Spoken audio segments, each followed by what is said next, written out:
ಇದ್ದಾವೆ.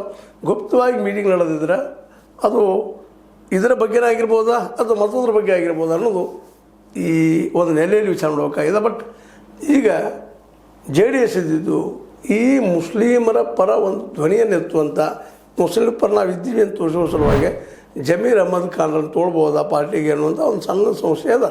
ಆದರೆ ಅವರಿಬ್ಬರು ತಂದೆ ಮತ್ತು ಮಗ ಅಂದರೆ ನಮ್ಮ ನಿಖಿಲ್ ಕುಮಾರಸ್ವಾಮಿ ಇಬ್ಬರು ಅದನ್ನು ಸಾರಾ ಸಗಟಾಗಿ ರಿಜೆಕ್ಟ್ ಮಾಡ್ತಾ ಇದ್ದಾರೆ.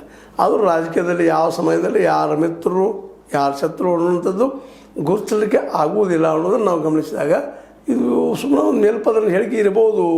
ಯಾಕಂದರೆ ಮುಂಬರುವ ದಿನದಲ್ಲಿ ಇದು ಸಾಹಿತ್ಯಗಳಿದ್ದಾವೆ ಅನ್ನುವಂಥ ಮಾತುಗಳಿದ್ದಾವೆ.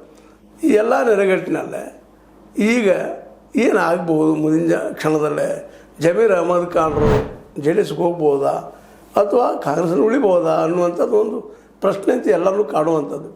ಅದರಲ್ಲೂ ಮುಖ್ಯವಾಗಿ ಕಾಂಗ್ರೆಸ್ನಲ್ಲಿ ಅನೇಕ ಜನ ಇವರು ಹೋದ್ರೆ ಒಳ್ಳೆಯದು ಅಂತ ಯಾರು ಜಮೀರ್ ಅಹ್ಮದ್ ಖಾನ್ರು, ಅದರಲ್ಲೂ ಮುಖ್ಯವಾಗಿ ನಮ್ಮ DKC ಪರ ಇದ್ದಂಥ ಒಂದು ಏನು ಶಾಸಕರ ಗುಂಪಲ್ಲ ಅವ್ರಿಗೆ ಇದು ಹೋಗಲಿ, ಯಾಕಂದರೆ ಸಿದ್ದರಾಮಯ್ಯ ಬಣ ವೀಕ್ ಆಗಿರಿ ಅನ್ನುವಂಥದ್ದು ಅವರು.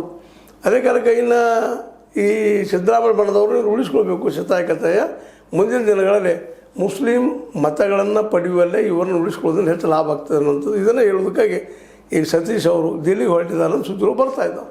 ದಿಲ್ಲಿಗೆ ಹೋಗಿ ಕನ್ವಿನ್ಸ್ ಮಾಡಿ